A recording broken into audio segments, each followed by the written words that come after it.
News के प्रायोजक हैं doctor Asadullah Khan English medium school और जूनियर कॉलेज सोलापुर। ज्यादा इस बात की खुशी होती है कि यहाँ के जिम्मेदार मेरे भाई फारूक शाफी साहब, उन्होंने यहाँ पर जिस तरीके से सोलापुर में काम किया है और जो मोहब्बत आप लोग फारूक भाई के लिए दिखाते हैं, यकीनन मजलिस को मजबूत करने में जिन दो लोगों का बहुत बड़ा अहम किरदार है, जिन्होंने मजलिस को सोलापुर के अंदर बहुत मजबूत किया है, उसमें एक फारूक शाफी साहब है और दूसरे हमारे हैदराबाद के साथी अनवर सादात साहब है। ये लोगों की मेहनत है कि जिसकी वजह से आज मजलिस इत्तेहाद उल मुस्लिमीन सोलापुर के अंदर इतनी मजबूत हुई। आप लोगों ने हमेशा बढ़ चढ़ कर मजलिस का साथ दिया। यकीनन नतीजे जो भी आए हो, महज कोई लीडर एमएलए या एमपी बनकर ही नहीं होता है। लोगों के दिल में अगर मोहब्बत हो तो वो एक अच्छा लीडर साबित होता है। भले ही फारूक शाफी साहब यहाँ से जीत हासिल नहीं किए हैं या तीसर में गोवंडी से जीत हासिल नहीं किया या इम्तियाज जलील औरंगाबाद से जीत हासिल नहीं की, लेकिन हमारी जीत इसी बात के अंदर है कि आपने हमारा साथ दिया, लेकिन हमें दिल से नहीं निकाला, ये हमारी जीत है। आपने हमें दिल में बसा कर रखा, ये हमारी जीत है। आपने मजलिस का परचम आज भी थामे हुए हैं, ये हमारी जीत है। और आज भी आप बैरिस्टर असदुद्दीन अवैसी साहब के साथ कांधे से कांधा लगाकर खड़े हुए हैं। इंशाअल्लाह कल हम नाकामयाब हुए हैं, लेकिन आने वाले वक्त के अंदर मैं इतना यकीन के साथ कहता हूँ, मोदी जी अक्सर ये बात कहते हैं, अच्छे दिन आने वाले हैं। तुम्हारे कब आने वाले हैं पता नहीं है, लेकिन मजलिस के अच्छे दिन इन लोगों की वजह से जरूर आने वाले हैं। हमें खुशी इस बात की है कि महाराष्ट्र के अंदर आज मजलिस जिस तेजी के साथ बढ़ रही है, हमें खुशी इस बात की है कि हमारे खालिद बैरिस्टर असदुद्दीन अवैसी साहब आज एक छोटी सी पार्टी जो हैदराबाद में पैदा हुई थी, आज उनका सदर हिंदुस्तान की नुमाइंदगी करने के लिए पूरी दुनिया में घूमता है। वैसे तो 500 से ज्यादा एमपीज है, लेकिन 500 से ज्यादा एमपीज होने के बावजूद भी अगर 50 एमपीज का डेलीगेशन पूरी दुनिया के अंदर भेजा जाता है, तो एक सबसे अहम डेलीगेशन के अंदर मेरे खालिद बैरिस्टर असदुद्दीन अवैसी साहब भी पूरी दुनिया के अंदर जाकर इस मुल्क की आवाज बनकर वहां पर गूंज रहे हैं, वहां पे लोगों को बता रहे हैं, ये बता रहे हैं कि हुकूमत कैसी भी हो, ये मुल्क हमारा। ये बात असदुद्दीन अवैसी साहब ने पूरे दुनिया में जाकर बताई। मेरे भाइयों, आने वाले कुछ महीनों के अंदर महाराष्ट्र के अंदर जा रहे हैं। हमने पहले ही ऐलान कर चुके हैं, पूरे महाराष्ट्र के अंदर, चाहे वो महानगर पालिका का इलेक्शन हो, नगर परिषद का इलेक्शन हो, जिला परिषद हो या ग्राम पंचायत का इलेक्शन हो, अब मजलिस पूरे कोने कोने तक पहुंच चुकी है और हर इलेक्शन इंशाअल्लाह पूरी मजबूती के साथ मजलिस इस बार लड़ेगी। सोलापुर से हमारी उम्मीदें ज्यादा है, इसलिए ज्यादा है कि यहाँ मोहब्बत भी बहुत ज्यादा है। हमारी उम्मीदें गोवंडी मुंबई से ज्यादा है, इसलिए ज्यादा है कि एक नौजवान लड़का जो पहली मर्तबा इलेक्शन के मैदान में उतरा तो उसने 42,000 वोट हासिल किए। ये है और किसके खिलाफ? एक लाल टोपी पहनकर बकरों के बीच में घूम रहा था, उसके खिलाफ 42,000 वोट अगर अतीसर हासिल करते हैं तो मैं आज यकीन के साथ कहता हूं कि इंशाअल्लाह आने वाले वक्त में, आने वाले जब भी इलेक्शन रहेंगे, तो दूसरों का तो पता नहीं।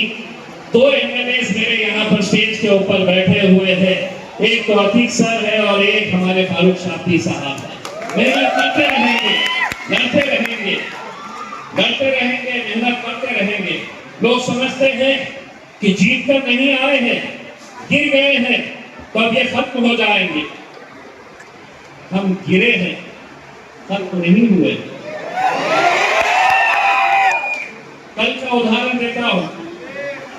औरंगाबाद के करीब बैजापुर में एक नौजवान मुस्लिम लड़के का कत्ल कर दिया जाता है बजरंग दल के कुछ गुंडों की तरफ से।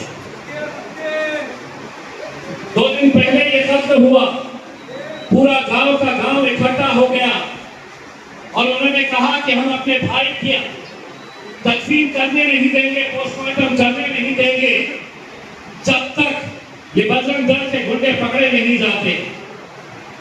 24 घंटे होने आ रहे थे। गांव के लड़कों ने मुझसे कहा कि साहब अभी तक 3 मुख्य आरोपी जो हैं बजरंग दल के, वो पकड़े नहीं गए। मैंने एसपी से बात किया और एसपी से बात करके मैंने ये कहा कि मैं आ रहा हूं गांव में, आप भी आइए। एसपी साहब वहां पर थे, मैं भी वहां पर गया। मैंने लड़कों को ये समझाया कि हमारा जो बच्चा जिसका कत्ल हुआ है उसके कातिलों को सजा कैसी दिलानी चाहिए, कि हम इंशाअल्लाह पूरी ताकत लगाएंगे। बच्चे तैयार नहीं हो रहे थे। बच्चों ने कहा कि नहीं, जब तक मुख्य आरोपी पकड़ा नहीं जाता तब तक हम यहाँ से बॉडी को हिलाएंगे नहीं, पोस्टमार्टम कराएंगे नहीं। मैंने एसपी से बात किया, मैंने कहा कि अगर हमने ये बॉडी का पोस्टमार्टम कराते हैं, मुख्य आरोपी 3 के 3 कितनी दिन के अंदर, कितनी देर के अंदर पकड़े जाएंगे। उन्होंने कहा कि इम्तियाज जी, मैं आपको जबान दे रहा हूं, आप यहां से ये बच्चों को उठाइए, हमें पोस्टमार्टम करने के लिए दीजिए। 24 घंटे के अंदर हम पूरे आरोपियों को खड़े करवा देंगे जेल के सामने। दोस्तों, एसपी ने जबान दी थी। लड़कों को मैंने समझाया कि पोस्टमार्टम करने दो, तदफीन अच्छे से होने दो, हम अपने बच्चे की लाश ऐसे ही मोर्चरी के अंदर पड़े रहने नहीं देंगे। बच्चों ने सुना, नतीजा ये हुआ कि तदफीन होने के 2 घंटे के अंदर, 2 घंटे के अंदर रात में 8:30 बजे जज्बा है, ये आप लोगों की मोहब्बत है कि उस लड़के को अगर इंसाफ मिला है तो वह आप लोगों की वजह से मिला है। आप लोग कहेंगे कि कैसा, हमारी वजह से कैसा मिल सकता है? पुलिस को ये मालूम पड़ता है कि हम शोलापुर में गए तो उतनी ही तादाद के अंदर चाहने वाले इकट्ठा होते हैं जितना बैजापुर के अंदर इकट्ठा हुए।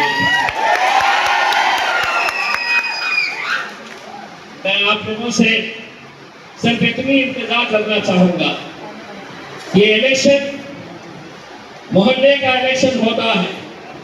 हमारे मोहल्ले के अंदर कौन हमारे लिए काम करेगा, ये इलेक्शन उसका होता। इसीलिए अगर महानगर पालिका के अंदर हमें पानी का मसला हो, ड्रेनेज का मसला हो, लाइट का मसला हो, अपने इलाके के अंदर महानगर पालिका का स्कूल खोलना हो, ये सब चीजों के लिए कॉर्पोरेटर काम आता है। हमें अफसोस है इस बात का कि हमारे कुछ लोग यहां से छोड़कर चले गए, लेकिन अजहर जैसे नौजवान हमारे साथ जुड़े हैं और यही वो मोहब्बत है, यही इनका जज्बा है जो इंशाअल्लाह इन्हें आगे लेकर जाएगा। मैं आप लोगों को ये बोलना चाहता हूं कि आज मुल्क के हालात कैसे हैं आप अच्छी तरह से समझ सकते हैं। आज मुल्क के अंदर क्या हो रहा है आप अच्छी तरह से समझ सकते हैं। ये आप लोगों की ताकत है दोस्तों कि आज इम्तियाज जलील महाराष्ट्र के एक बड़े मंत्री संजय सिरसा की नींद हराम करके रखी है। मोदी जी नारा बड़ी अच्छी तकरीर करते हैं, ना खाऊंगा ना खाने दूंगा, इतना खा रहे हैं कि दकार लेने तक के लिए उनके फुर्सत नहीं है, जो आ रहा है खा रहे हैं।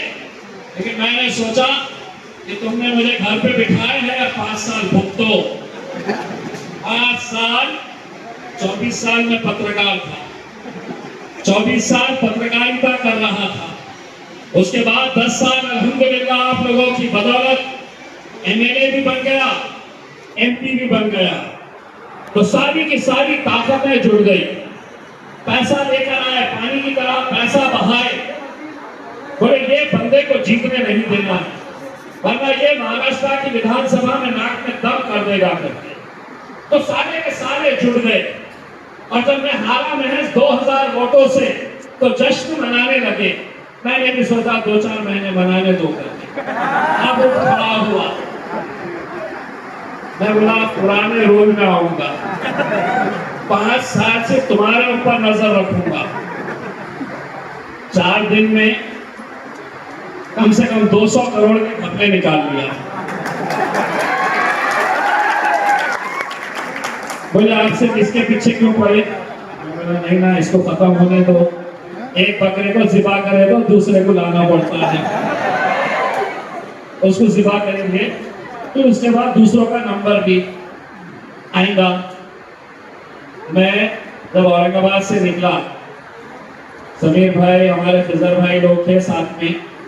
मेरी गाड़ी के आगे एक आमदार की गाड़ी जा रही थी। वो जानना कि किसी आमदार का गाड़ी का नंबर था। तो मैंने फोन करके पूछा, मैंने फोन लगाया उसको ये पूछने के लिए कि वो गाड़ी में बैठा है, वो ये आमदार है क्या। तो जैसे ही मैंने रिंग लगाया उसको, तो उसका बिजी आ रहा था, लेकिन उन्होंने फौरन फोन उठा लिया। हाँ बोलिए इम्तियाज जी।